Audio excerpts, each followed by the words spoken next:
Hello and welcome to First Impressions. So this is a show where my co-host Dash Hooper and I evaluate a new album each week with a few simple ground rules. First, it must be an album we've never heard before. Second, we're only allowed to play it once. After that, we rate it using a variety of categories. Before we started, both of us picked 10 albums from any time and any genre. This is the sixth album we're going to be looking at, and it's Sundown, the 1974 album by Gordon Lightfoot, because I cannot get out of the 70s. That I'm trapped in the 70s. Like, you say you don't like 70s rock? Here we go, 3 in a row of the 70s. So we have a special guest tonight. We have Chuck Pineau, my editor and also podcaster. So he's out there, he's doing his podcast, and he's joining us tonight to talk Gordon Lightfoot. So how you guys doing tonight? Good. How's it going, Dash? It's going great. I just want to say that was the intro song for this one was premium. Like, it fit what we're getting ready to talk about. So yeah, I thought that was. I try to hunt down ones that fit, but it's when you're playing with public domain stuff to not get kicked off of YouTube. You find the best match you can get and not get kicked off. So all the kind of free songs that you can grab from. Some have been really strong matches, and other ones like, okay, I just said 70s funk last week for Stevie Wonder, and it didn't quite hit the mark, but it didn't get us kicked off, so we call it a small victory. No, you know what? I didn't know that was something that you'd had to get, like, that was free. So actually, I thought it was Gordon Lightfoot, and I was like, oh, good for him. That's that. So yeah, no. Good, and after having listened to an entire album, I feel like I'm a bit of a Gordon Lightfoot expert when it comes to at least the sound, because I think even going in, like, we can kind of, maybe I'm wrong, but I feel like if you've heard a Gordon Lightfoot song, you've heard a Gordon Lightfoot song, and that's not like an attack, but there's a sound. Yeah, and now I know, listening to the album, it definitely is true, and you know what? I'm gonna contain that thought, because then I would be spoiling the end of the show, and we don't want to do that. We want you to tune in for this whole thing. So yeah, and please, as always, tell me why I'm wrong, because it's okay. I've had people tell me I'm wrong when I come with my assessments on this, and that's all right. Attack me. I'm fine with it. Tell me that I don't understand Gordon Lightfoot and enlighten me on why I should understand him better, because that's what I'm here for. And yeah, so I would agree, because after an album, you can say, okay, there's a particular sound, and I highly doubt that you're going to tune into his next album and like, wow, Gordon Lightfoot redefined himself. He went in, that's the metal album, and then we have the Gordon Lightfoot dance album, the EDM. It's like, no, he had a lane, and he did well in that lane, but that was his lane. Although talking with Chuck now, what he said backstage, I now want to hear a Gordon Lightfoot metal album. Yeah.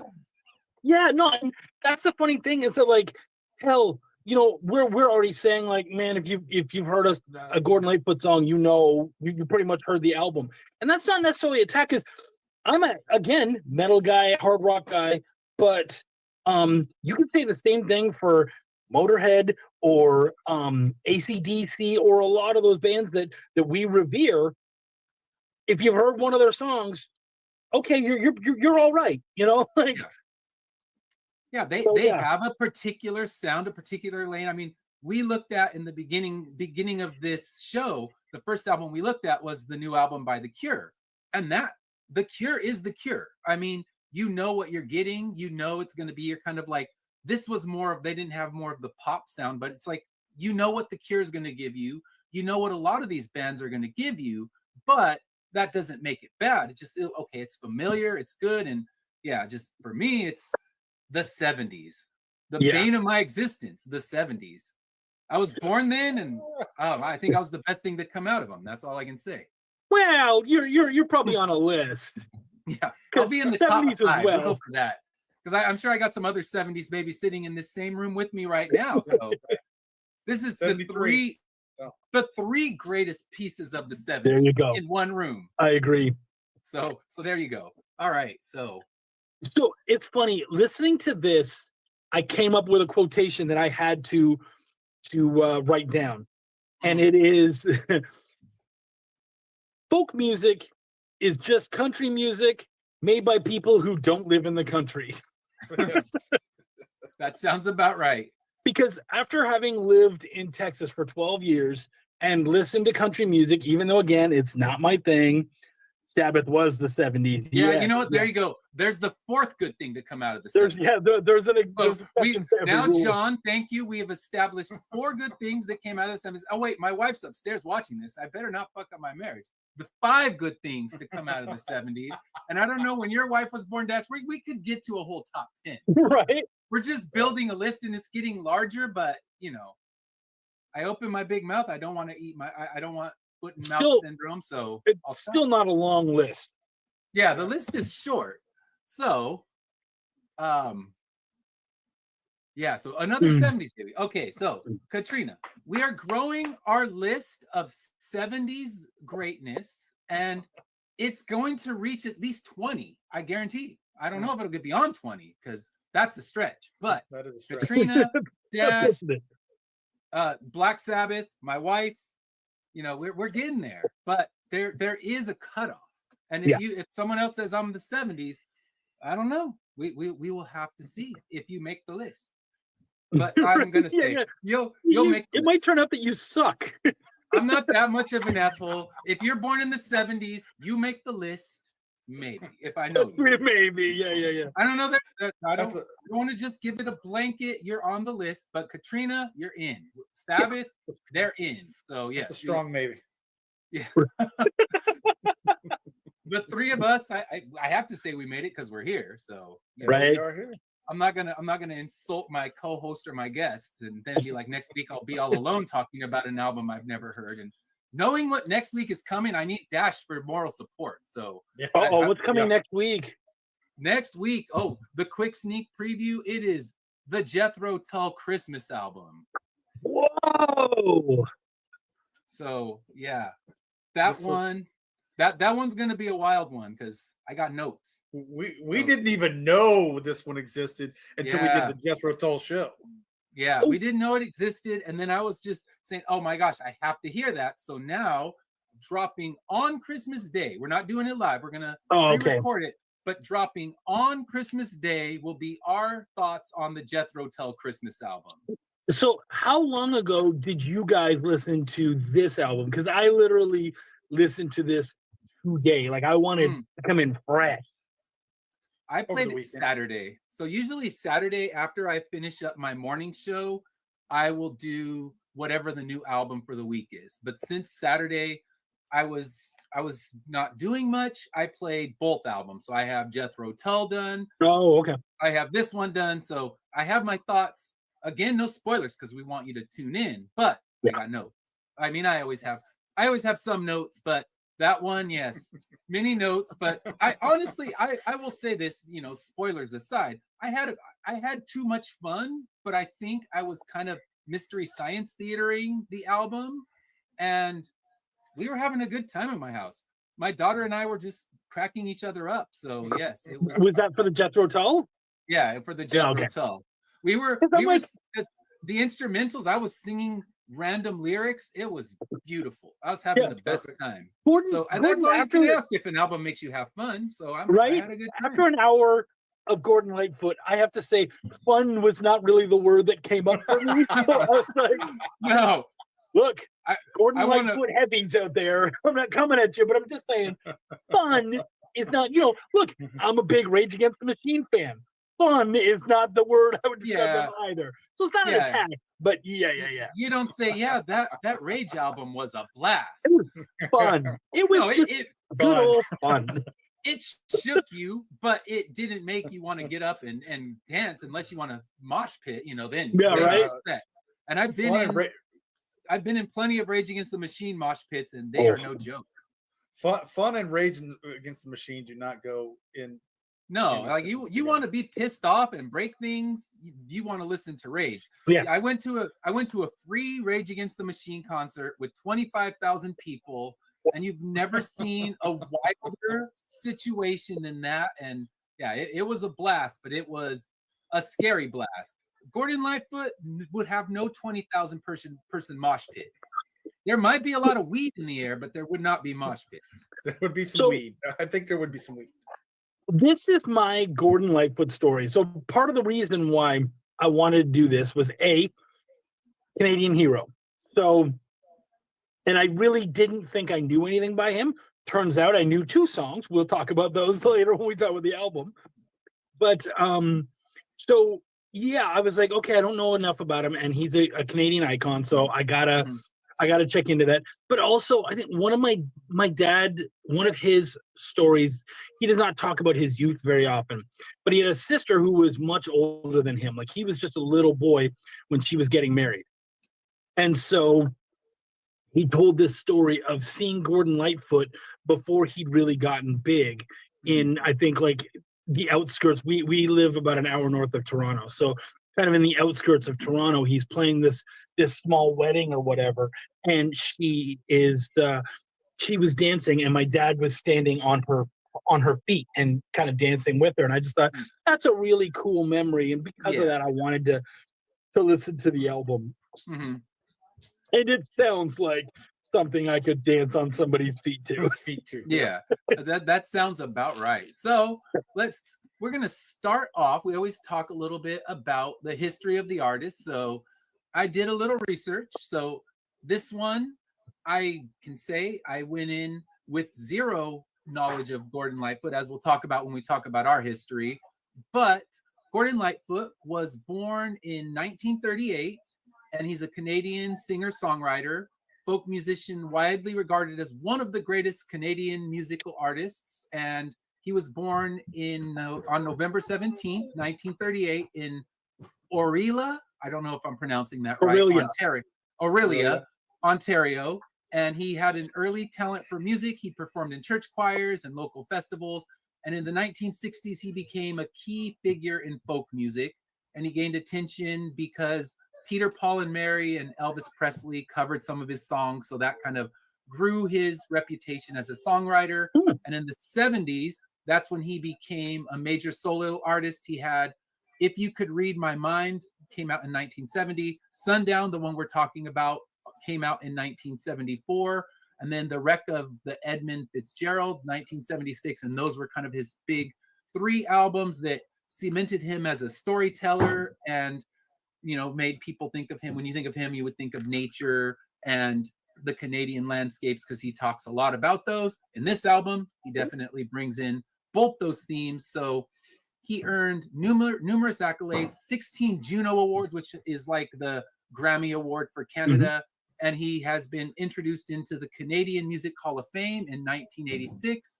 And he passed away on May 1st, 2023, which I didn't know he had passed away until actually Chuck sent me a little video clip of someone saying there's the bells at, I think it's from the Edmund Fitzgerald. Yeah. They ring the bells, and 1 extra bell for Gordon Lightfoot. Nice. Yeah. No, so what did you, oh my gosh. You touched on something. Oh yeah. You were talking about his descriptions. And so it's funny because in my notes, I'm going to go to my notes real quick. I wrote, all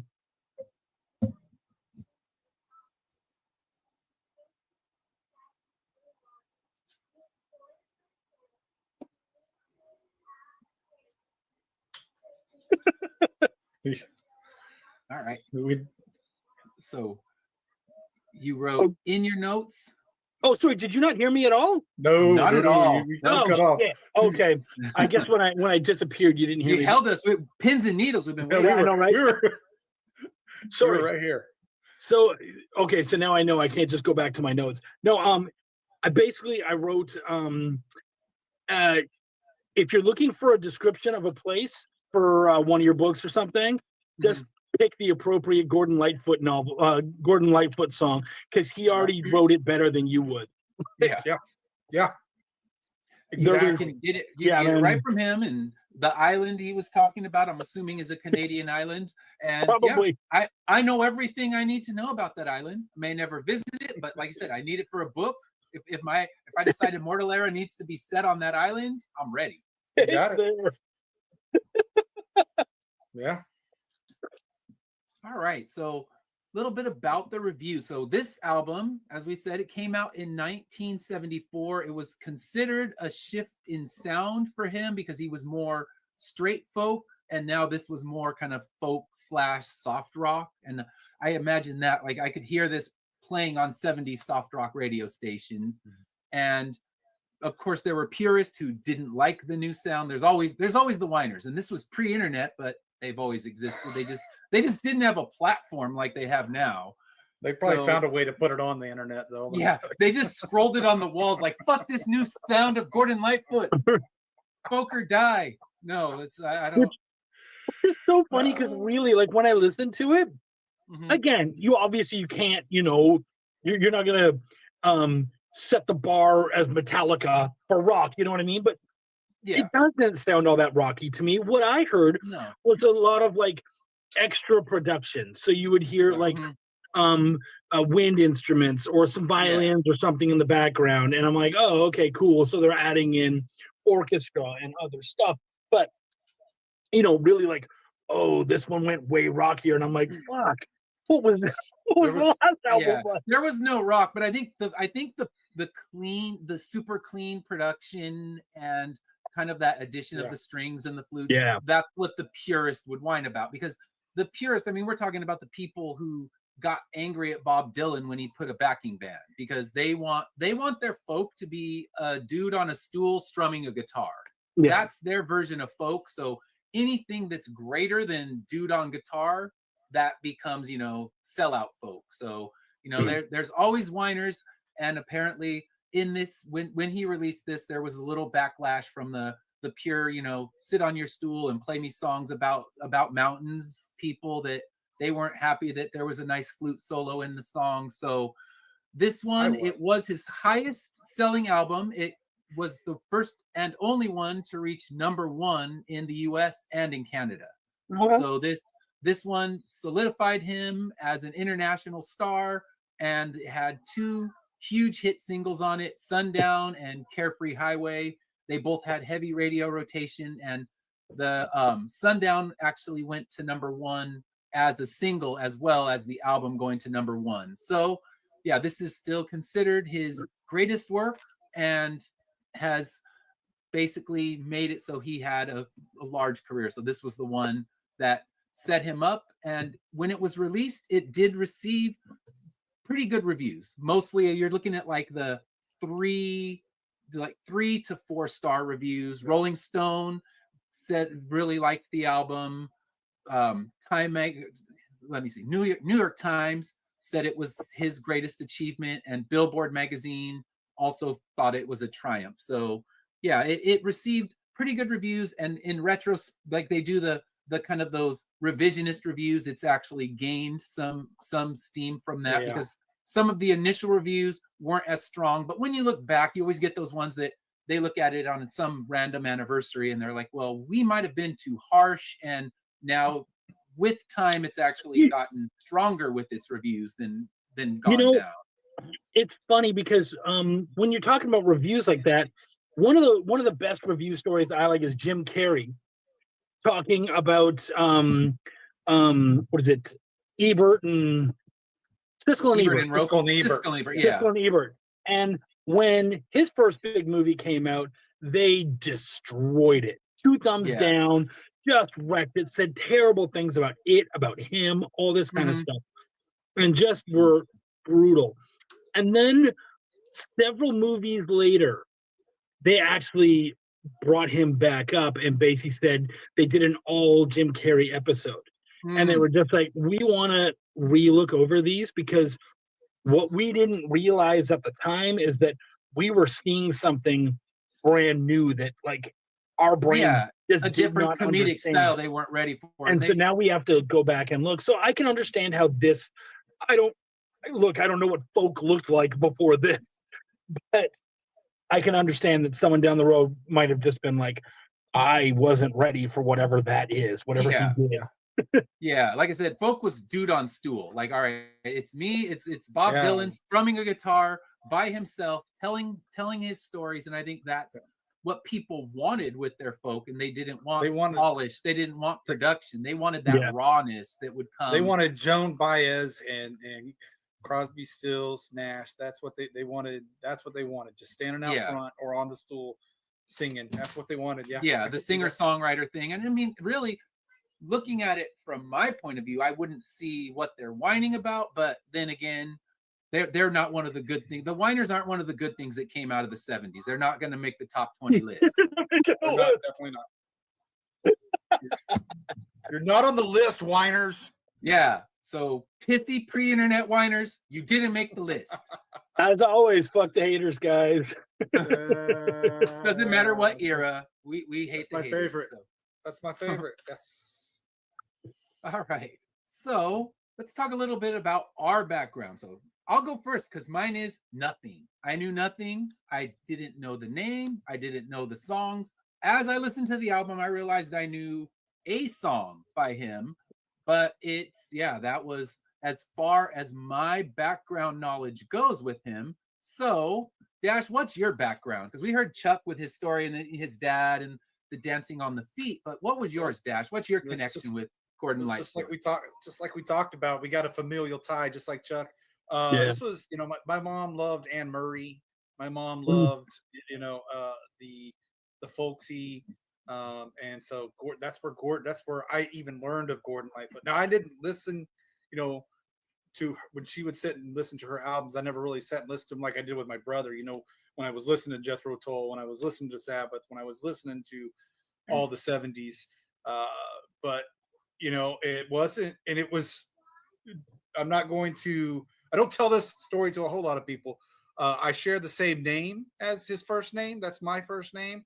So that was another issue, but I think it was why I put this even on our list was because we called that when I was telling you that I watched the remake of Salem's Lot, and Sundown was in Salem's Lot in the remake on Max. So I think that was one reason I was like, I've never heard the album. So that was one reason. So that's my history, is just a familial tie with my mom. Yeah. And I've heard songs like you said, here and there. Mm-hmm. You've heard songs, but never listened to a complete album. Not one complete album by Gordon Lightfoot. Well, yeah. So to add on to my history a little, in Canada we have something called CanCon, Canadian Content, and I think it was really smart in order to not have our airwaves completely beaten down by American music and American shows and all that kind of stuff, to still allow our artists to thrive. There's a certain amount of content that goes on the airwaves that has to be Canadian.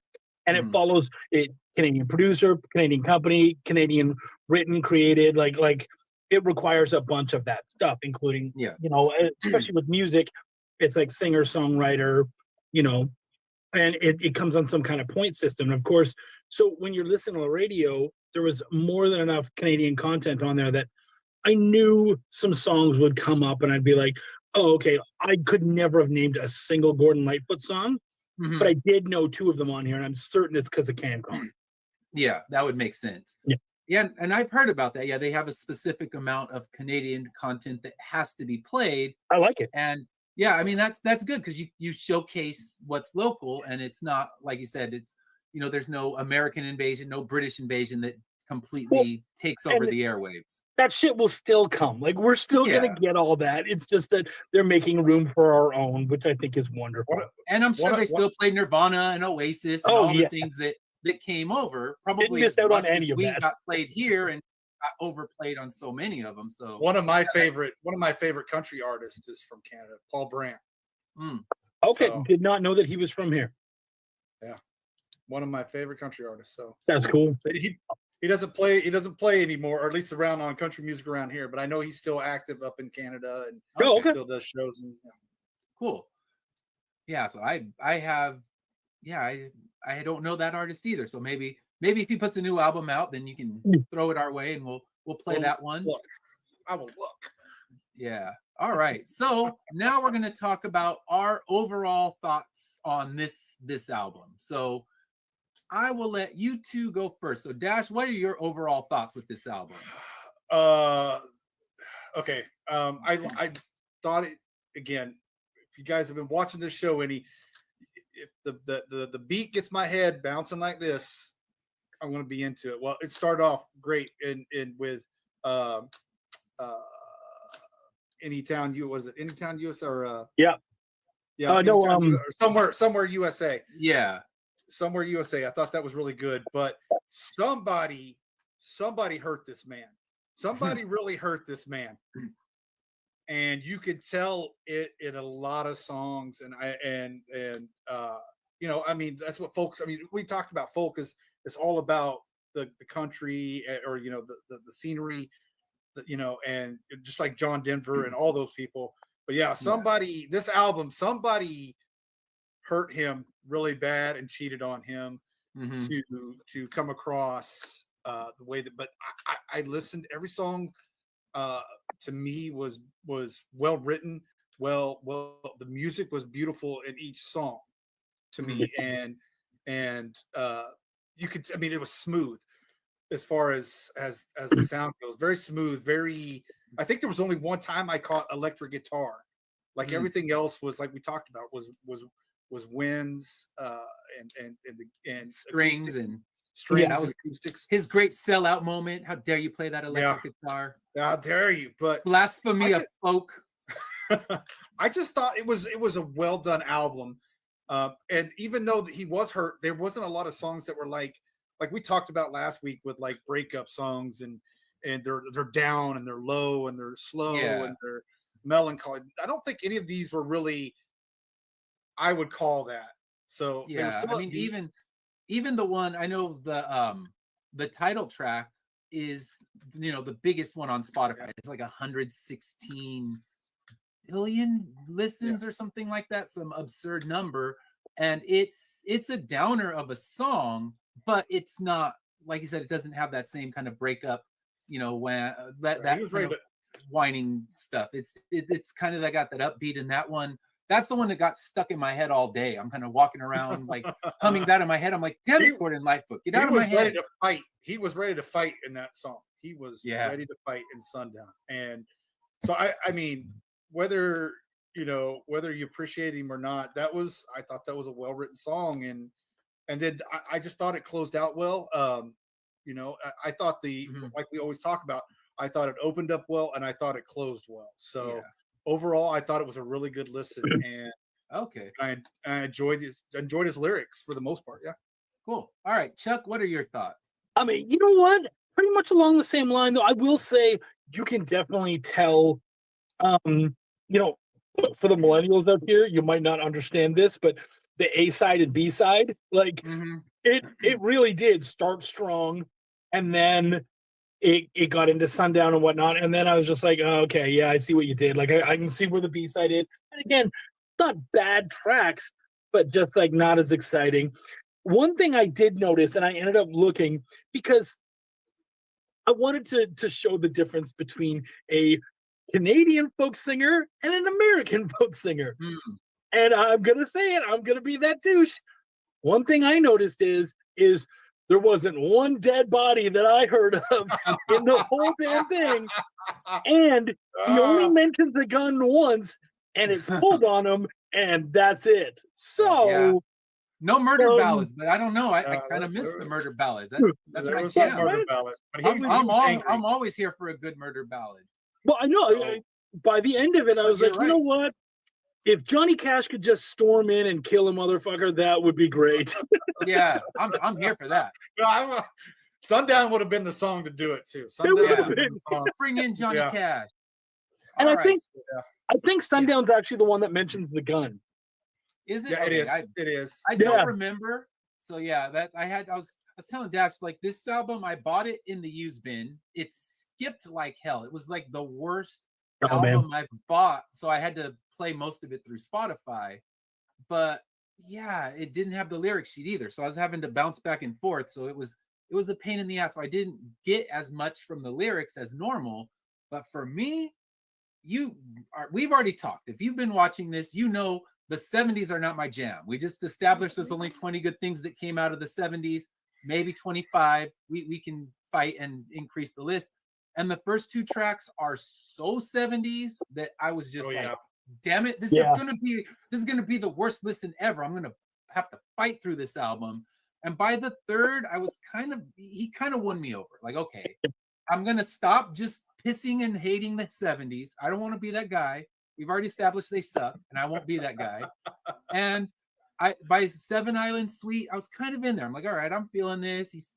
I can see myself sitting in front of a campfire, listening to this song, or maybe driving through, the nothingness of the desert or something, and this song's playing, and it works. So it kind of broke my initial, hatred. And I was like, okay, I can be here for this album. And I thought side 2 had a really strong 3-song stretch, and then it kind of fell off for me. So definitely not my flavor. We know that. And we've picked our next list of albums, our next 6, and I'm happy to report there's nothing from the 1970s. So I will not have to complain about 1970s music again. I let up on you a little bit, yeah. Till Dash is like, you know what? It's all 70s. The next 10. So yeah. So we get no 70s music, but yeah, not my flavor, but interesting to have listened to it. Because like I said, I went in knowing nothing, and I would have walked right by this album 8 million times and never even given it a second glance. So interesting to have listened to it, and it definitely broke the initial just I can't stand this feeling I was getting on those first 2 songs. Yeah. And he won me over eventually. Like, yeah, he's not on my top list. It's not like last week we were talking about Stevie Wonder and let me explore a little more of this catalog. I will not be exploring more of this catalog, but I can't say I regret hearing this album. I mean, that's not the highest praise. Like I said, come at me in the comments. It's okay. We've already established that Katrina's one of the good 20 things from the 70s. So if you are one of the 20 good things, please, Black Sabbath made the list. But if I'm wrong, and you know what, I need to explore his other albums because the EDM Gordon Lightfoot album is the shit. Tell me, I'm in. I'll listen. I won't say unfortunately. I did my I put my goal because I'm gonna listen to 1,000 albums in 2025. So I put that goal out. Ooh. So not unfortunately, but because of my mom, I have added the a couple more Gordon Lightfoots. Not because I want to again honor her and her love for Gordon Lightfoot. So I will probably revisit a few, or not. I will go check out a few, but yeah, it was. I'm kind of with you as far as I don't know if I would if it wasn't for that challenge. I don't know if I would even go back and revisit any of the catalog. Yeah, and Katrina's saying the Wreck of the Edmund Fitzgerald is one to check out, and I know that one is one of his more famous songs. So I'll probably listen to that song. I can't think I'll get to another full album, but I will give that song a listen. Hey Anthony, how's it going? So yes, I will play a song or two, but yeah, I can't imagine myself reaching for another full album. So, but you know what? Maybe Dash will hear one. He's like, you know what? This one you got to hear. It's really good. Maybe something, but it will take some wild horses to drag me to another Gordon Lightfoot album. So we'll see. Well, yeah, we got an album coming up that's going to take wild horses to drag me just to listen to. Oh yes. I know which one you're talking of, and I'm not going to spoil it.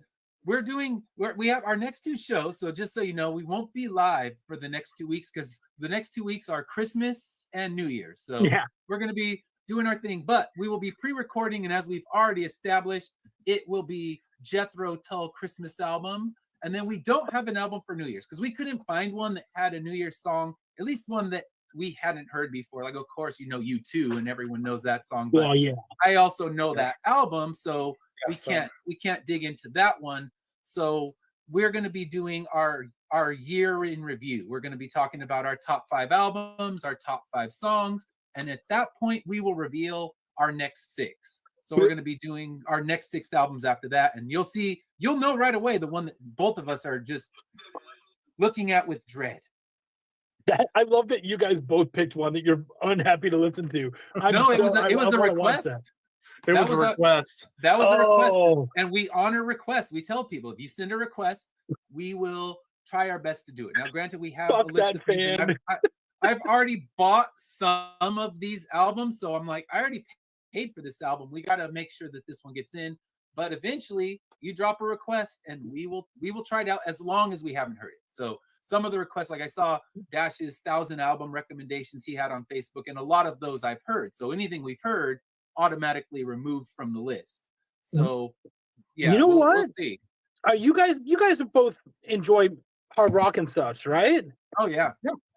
Okay, cool. I think actually I do have an album that I would actually love. Most people have not heard it or skipped past it, and to me, it's gold.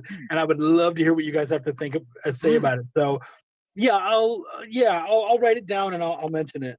Yeah, that sounds good. And I know that Pops, who streams this on his network, he was wanting us to listen to the Elf album, which is Dio's first album, his first solo album. Oh yeah, that's right, Elf. So that one is on our list, but like I said, we've already pre-established and pre-bought some of our first 10, and we're already shuffling some out because we want to focus on, if there's a new release that's kind of new and interesting and people are talking about it, we want to focus on that. That's why the first 2 that I picked were brand new albums, and then we're looking for anything else, and then it goes to the request, but also let's not waste the ones that we already purchased. So we'll be announcing our next 6 on our end of the year review show, and then we'll start diving right in. So one of them, my first one, is a newer album. It was released only a few months ago, and then beyond that, it's actually another Canadian artist. So there you go. Yep. What did Drake make another Beef album or something? Oh no, this one's in, I mean, if we could get, I know we could probably get some big views on that one, but no, this one's a Canadian artist no one knows, and most people in Canada don't even know they're Canadian artists. So I'm gonna need to hear that. Yeah, so we'll be talking about that one. That'll be our first week back in the new year. So the first, I guess that would be like the 8th or something like that. That'll be talking about that one. So we didn't talk about, okay, so next thing we'll talk about is our favorite track from the album. So what would yours be, Dash? A lot of people are going to be like Sundown. I like Sundown, don't get me wrong. But the one that really stood out to me is There Anyone Home? And it's I just love that song, and it really because we'll talk about lyrics here in a minute, but that one really hit me. And Too Late for Praying, for some reason, those two, that's the last song on side B. It just really hit me in a special way. And because most people, like we talked about, they know Sundown, they know Carefree Highway, but man, Is There Anyone Home? That's probably the best song, and I wish that had been released as a single, because I feel like people are missing out on that song.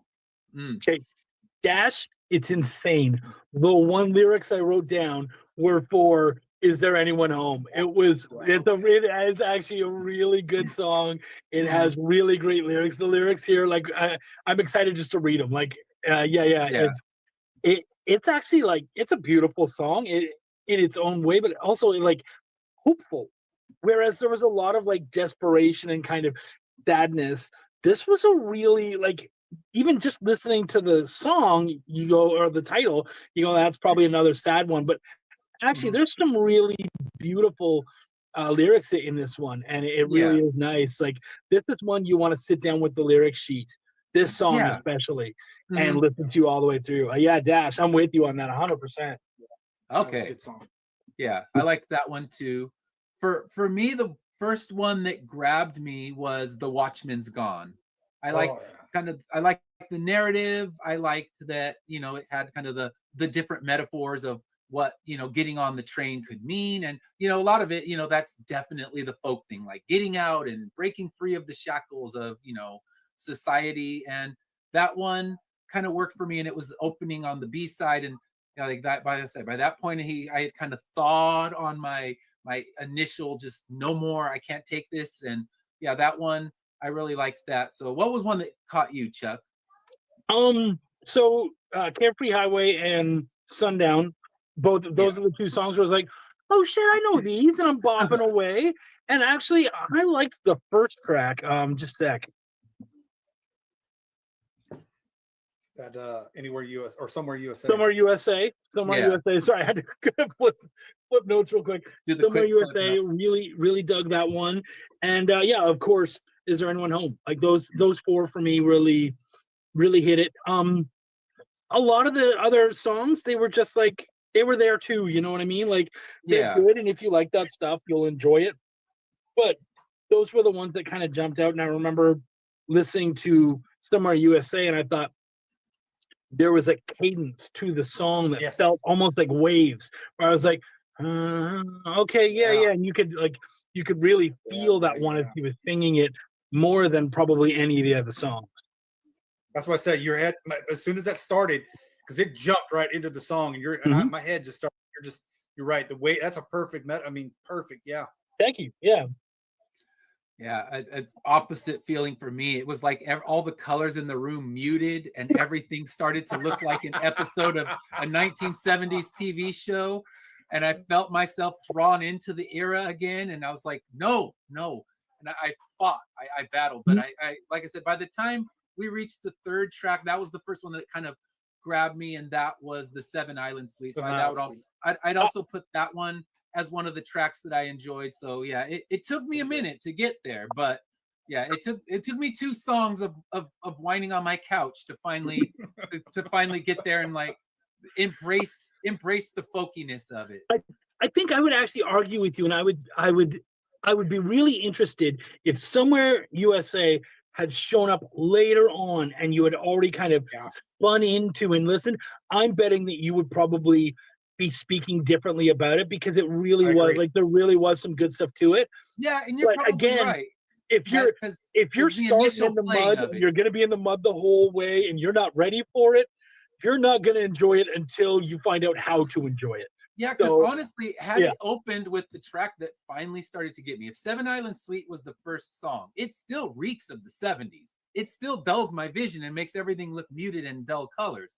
So if that were the opening track, then and the third track were that one, I probably would have been about the moment where I'm like, all right, I'm here, I'm in, I'm ready to embrace this with an open mind. So I guess it's just placement. Happening. That it happened to open the album is what pulled me away from it.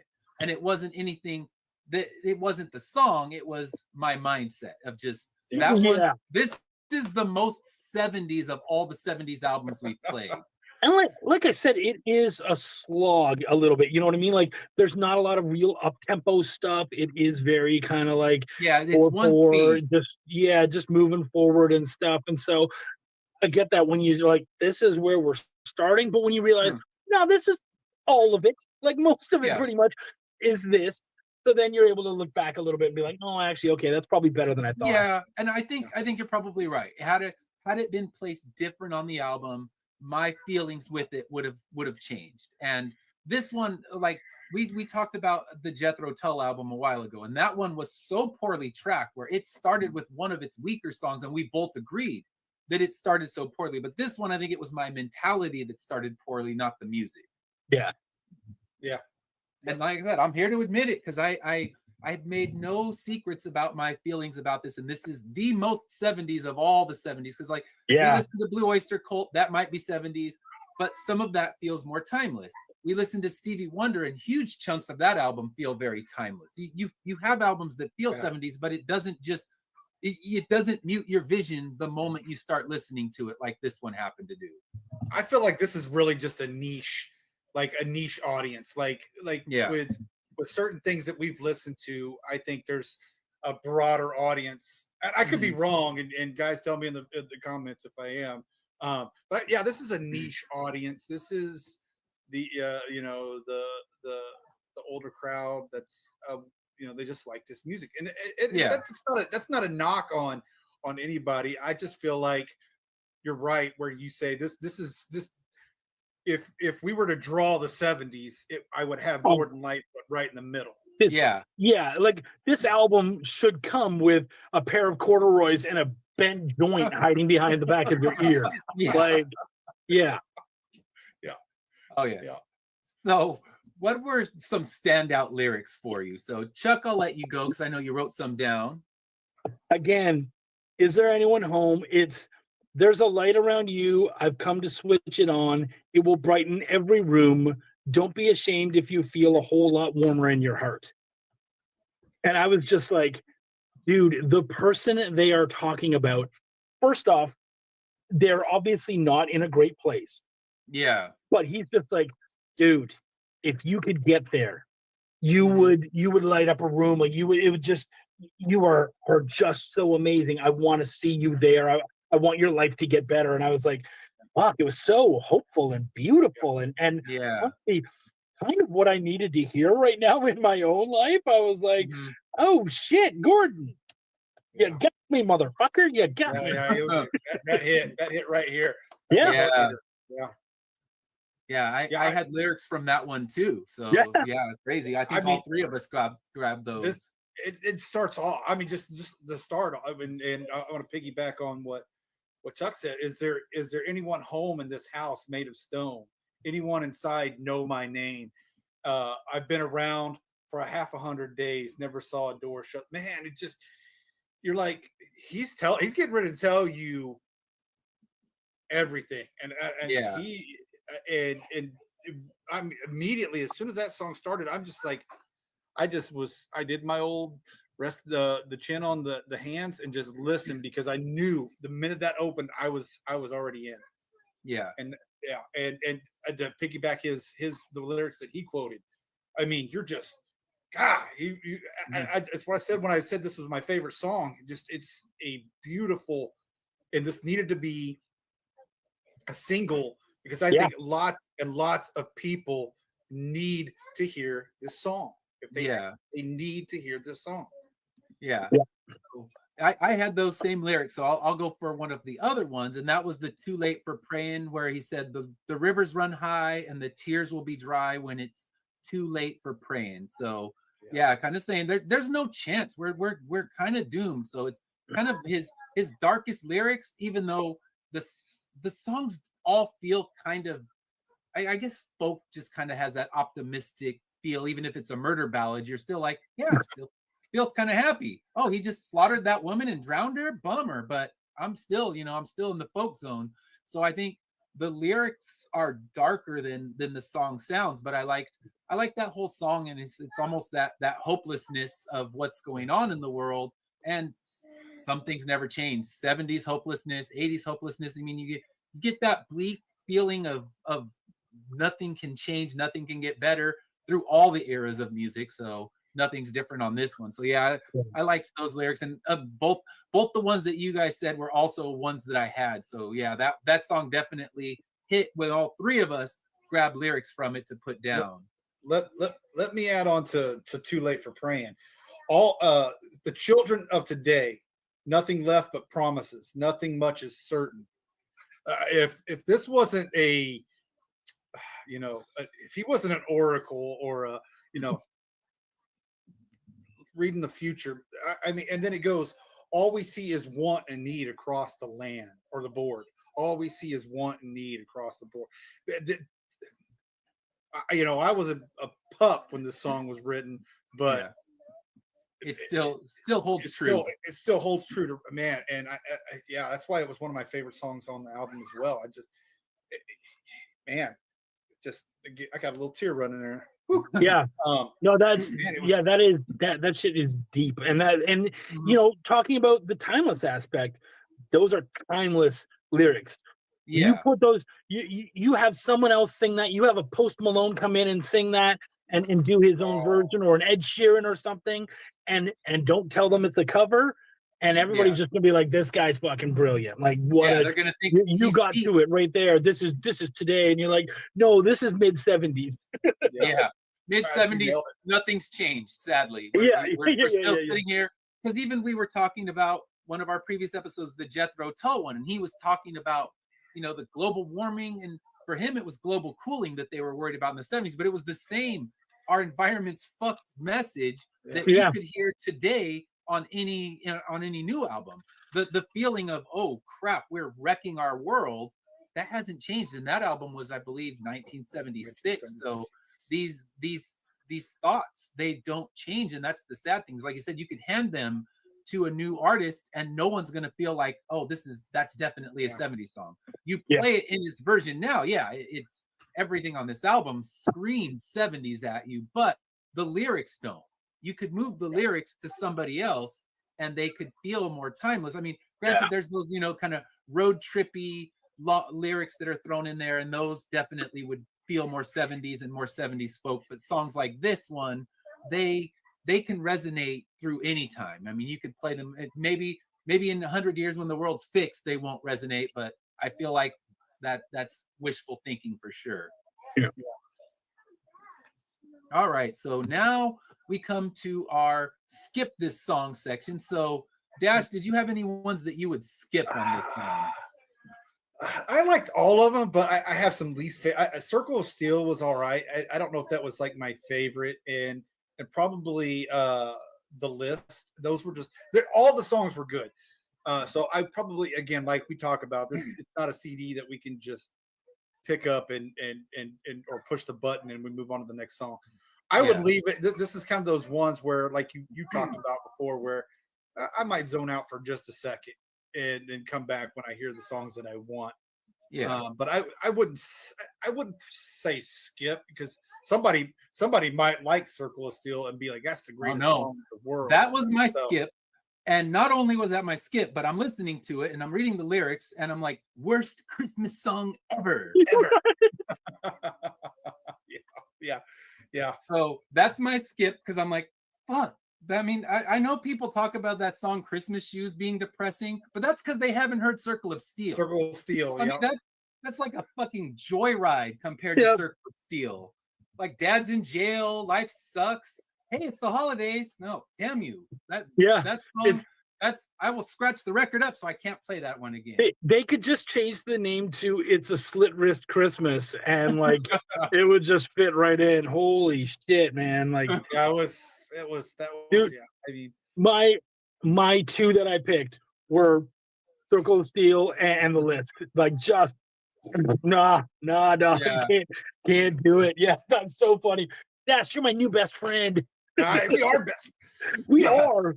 So it's funny. We all came up with the same one, but I'm hearing comic book guy in my head the whole time that song's playing, and it's just like worst song ever. Yeah. Oh, so great. All right. So yeah, other than that, like, I mean, I guess I would, spoiler alert, skip the whole album if I had to have that choice. Like, am I returning this one to the used bin? Well, I bought it for 99 cents. It's scratched to shit and they won't take it back. But had I been given the choice, I would have to return this. I mean, I don't want to shit on people that love Gordon Lightfoot. And if he's your guy, you know what? You can have my album. It's free. So no problem. I have one for you. But yeah, I mean, it's just, I appreciate the songwriting. I appreciate the lyrics. Some of these lyrics are deep and beautiful and poetic, but it is not my flavor. So, no offense to the Gordon Lightfoot fans out there. And I don't think there's anyone going to attack us. I think this is one episode we'll be safe.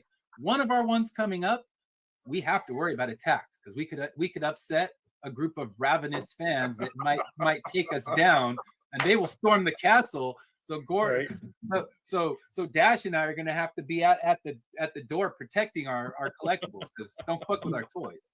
You know what? That's why you pick a folk album to shit on, because people who listen to folk music aren't violent and don't have guns. So you're fine. They'll offer to pass the joint. I'll be like, no, thank you. They'll hit us with their guitar. Cram. You want to talk shit of country? Those motherfuckers have guns. You be careful. Yeah, I will choose my words wisely if I decide to trash a country album. But again, I don't want to be entirely negative on this one. I appreciate what he is. I appreciate what he represents. But this is not my flavor, so it goes back to the used bin. So Dash, where are you coming in on this one? All right. Now, I've talked a lot of great deal. I've liked this. I like the album. I like the songs. But it's just like I was telling Lorena when we were discussing it, my wife. I don't know if I would revisit it a whole lot. We've talked about this, how I have my mainstay listen tos, my sometime listen to, and then every blue moon listen to. So it's probably going to go into my every once in a while listen to pile. I will revisit it, but not like I would with when we talked about the Cure or the Stevie Wonder. I will revisit those. This one is just a once in a while when I'm feeling the mood to get in the mood to find out if somebody's in this house. I mean, that's but you brought up a good point, Chuck, and we talked about it earlier about when you want to I when I write, I listen to music. That's what I do. And what I'm writing a Western mystery supernatural one right now. So I kind of pull in some of the country music, and I also pull in some of the like Harry Potterish stuff to kind of put my mood in there. You nailed it. If you want to write about a even if it's just a country book or a Western book or something, if you want to write, this is the album.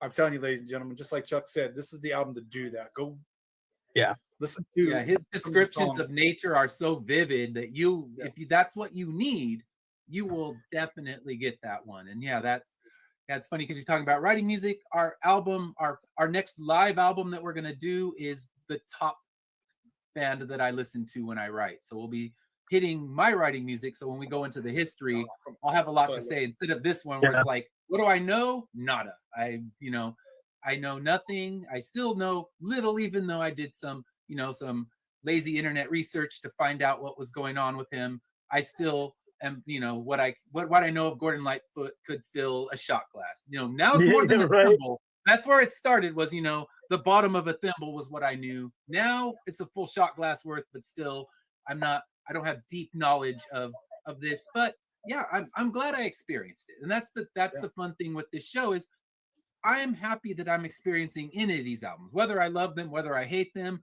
whether I completely shit on them. And this is probably the meanest I've been about an album because I try to look for the right side of all the things.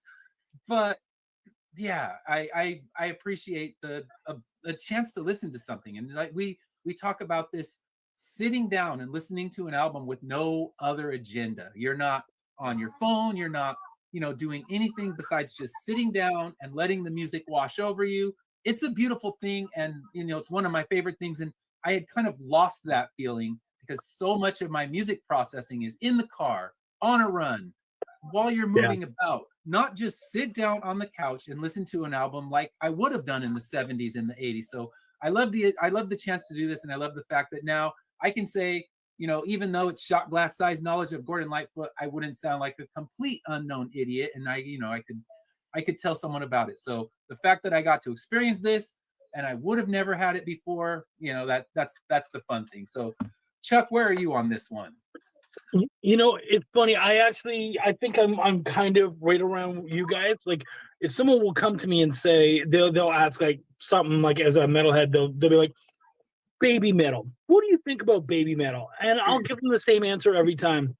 I enjoy it on just the level that it is what it is. It's not necessarily for me, but I like that it exists. And so it's the same thing with this, where it's like, it's not for me. I'm probably not going to suddenly be like, you know what I need right now? Motherfucking Gordon Lightfoot. Like, that's probably not happening, but I love that it exists. And I like actually that I did it. You know what I mean? Like, I like having the experience, and now I feel like I could walk into any like a grocery store or something, and Carefree Highway comes in, and I can just hum along with it. There you and go. Just be like, okay, shit. I'm glad that's there. Like, that's cool, So I'm glad I did it. I'm glad I know more about it. Will I go back? No, but if let's say I had bought the CD and needed to, what am I going to do with it? I would probably find someone who I thought would appreciate that, and who I thought like, hey, you know what, man? This album might actually be for you. This might be something that you dig. And I would try to find it a good home because it deserves a good home. It is good. It's just not my shit. Yeah, and I guess that's where I stand with it too. I don't want to insult him. Like I said, the songwriting is or the raving fans. I think even his raving fans are probably too old to really threaten me, so I'll be all right. That's right. Yeah. There hasn't been this, it hasn't made it to TikTok, so there's no TikTok generation that'll be angered and come at me. And we are lucky for that. If it does make it to TikTok, then we got to worry. But yeah, at this point, yeah, I appreciate it for what it is. And I like I said, I guess I wouldn't use bin it, but I will generously donate it to anyone who'd like it. You want a skippy ass version of my album? Because oh my gosh, it was driving me crazy. I was like, oh, I have to stop playing the album. I can't believe you wouldn't just go and listen to it on YouTube or something. I did. I went to Spotify after about 3 tracks. I gave up, and I'm like, okay, I'm gonna play it on Spotify because I can still play Spotify through my stereo system. Yeah. It's not playing through the phone, so I can still play it through the stereo system. So I played it that way, and yeah, it was better than nothing. But it's just frustrating when you buy an album and it's just garbage. So. It was so, and it didn't look bad. I looked at the surface of it when I was in the record store and I thought, okay, this one seems like it'll be okay. And it was just noisy and skipping. Yeah. So yeah, that was the frustrating thing. So probably another reason I was so grumpy at the first 2 songs is they were skipping so much. Right. It wasn't until the third that I jumped into Spotify. That'll turn you off, yeah, real quick. Yeah, so I think that could be another reason because yeah, like Chuck said, retrack it and I'll probably in a different place. You know what I would ask, Ed, is after we've all done this, at the end of the night, I would go back and I would give Somewhere, that song, Somewhere USA, I would give it one more listen. Yeah, I'll give it honestly, listen. I would give it one more listen. I think you'll find it doesn't suck near as much as you thought it did. Okay, yeah. So I mean, it's still 70s as much as I said it did. Oh yeah. You're not getting away from the 70s. No, yeah, not getting away. There's no electric solo in the middle or anything. I will give it another shot, but not on the record. I'll play it through Spotify because the skipping, I won't survive another try to play of that album with all the skips. I would have to play it through Spotify or upgrade it because there's nothing more frustrating than an album that just keeps ticking and popping and jumping. Yep. You're missing a whole chorus. So yeah, that's the worst. So next week, we have already spoiled it, but next week we won't be live, but you can still drop your comments. You can still tell me why I'm wrong because I'm gonna have a little fun. I'm gonna say exactly what was happening in my living room when I was playing this album. And yeah, my daughter and I had a good time. I'll have to say that. We had a fun time with this album. Probably not the kind of fun Jethro Tull intended, but that's all right. Fun is fun. He got my $30. I bought it on Amazon. So the good news is it didn't skip once. So at least did they win a Grammy for this album too? No, they didn't. They didn't beat the Vandals' Christmas album out for this one for best punk rock album or something. I keep looking at this cover and I'm waiting for Jacob Marley and the three ghosts to pop out at us. Man. Yeah, as you can see, it's not happy Christmas music. There are no reindeer. There are no Santas. Yeah. So yes, we got. But there's also no steel circles, so maybe it'll be better. Yeah, because that is definitely the most depressing Christmas song. And I hadn't heard it before we did our Christmas song show on Saturday because this one would have been it would have absolutely made the list, but I hadn't heard it, so it didn't get the chance to make the list. It's one you got to talk about next time you do a Christmas list. Oh, that's on next year's. It's on right. Next year's, Dash and I will both be ready. Yeah, we took on Christmas music, but the fact we didn't know it existed saved this one from because there is no more depressing Christmas song that exists. Like Split Your Wrist for Christmas. Koepp renamed it the right way. God, that's funny. That is so true. 2025, watch out. Right? Split Your Wristmas. Yeah. So Jethro Tull is downright cheery in comparison. So we look forward to it. Medieval Flute Rock Christmas. Let's go. Next week. Tune in. Tell me I'm wrong because I might be spoiling, but hey, you can hear. I don't know if I wrote down any of the weird lyrics that I wrote to some of the songs, but I'm sure I can recall them. And that's what I'm waiting. So when we do the live show, or not the live show, but when we record this, I'm ready to hear some of. And I was singing it full on as a pirate. I was having a damn good time. So. Yes, I was singing as a pirate. Yes, my daughter was dancing. It was an amazing time. So you know what can you ask for more than a fun time with your kids goofing around with you? So if nothing else, that is a victory, and I will call it that. But not too much spoilers, and I will try to recall some of the lyrics, or I'll play it again and make up new lyrics so we have them ready for our show. So, Awesome. Thank you all for tuning in. Please like, please subscribe. We'll be back. And if you ever want to join us on this show like Chuck did this week, all you got to do is send me a message and you can choose which album you'd like to come in and talk about. We have our 6 up on my Facebook page. I'll also drop them on the comments in the YouTube. So if you see an album that you really want to come in and dissect with us, you can join us on one of these albums. And until then, we will be back next week. We will not be live. I just got one thing to say. Katrina, thank you for watching. That's Dash's best friend, Chuck. Yeah. Dash's best friend, Dash's Chuck. best friend, Chuck. And Chuck's best friend, Dash. That's right. Yeah, see, friendships have been established, and that's that's what this is about. And you want to make friends, Dash, he has room for more best friends. So if you come on this show, you can join that, and you know, we're nice, we're respectful enough. So if it's an album you love and I don't worry, I don't fully shit on them. I don't read some of the notes I actually write because my wife always tells me that's too mean. So I'd never say the too mean comments. So you can join us, and if you end up loving the album and worry about me, don't. I won't have my feelings hurt, and I won't hurt your feelings either. I always make sure my wife reads the notes first, so she tells me, don't say those ones. That's going too far. So I will do my best never to go too far. All right. Well, until next week, we will see you. It'll be Christmas. We won't be live, but we will be here 6 o'clock next Wednesday. So have a great night and have a great Christmas. We will see you unlive on Christmas Day. And Chuck, thanks for joining us today. It was a blast. Thank you for having me, guys. Thanks, Chuck. Great job.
In the heart of a major city, in a place raised to honor Earth's past protectors, the world will again learn, sometimes, superpowered intrigue doesn't stop at the grave. Galaxy Memorial Park, Volume 1, beginning crowdfunding Memorial Day 2025.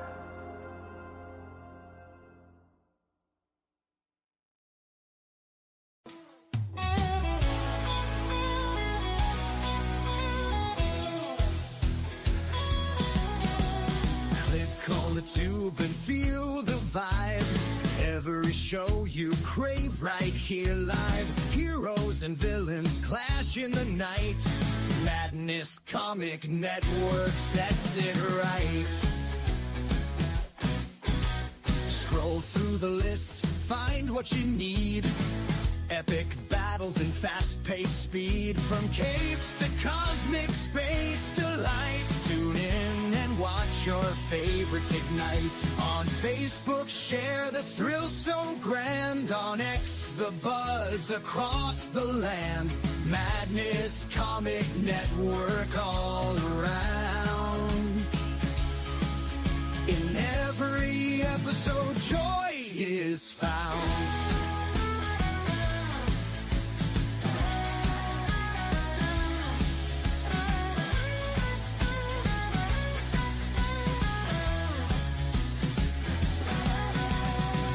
Uploads, they never end. Superheroes and their friends. Catch every twist and every turn.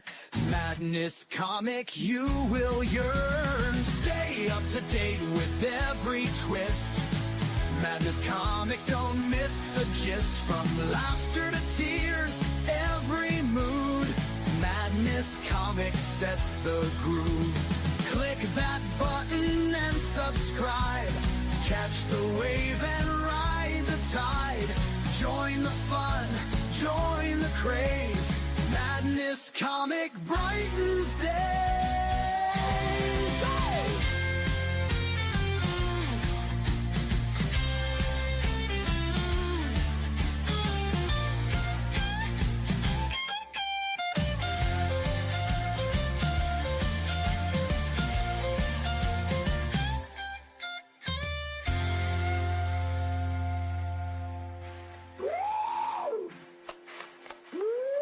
New uploads, they never end. Superheroes and their friends. Catch every twist and every turn. Madness Comic, you will yearn. Stay up to date with every twist. Madness Comic, don't miss a gist. From laughter to tears, every mood. Madness Comic sets the groove. Click that button and subscribe. Catch the wave and ride the tide. Join the fun, join the craze. Madness Comic brightens day.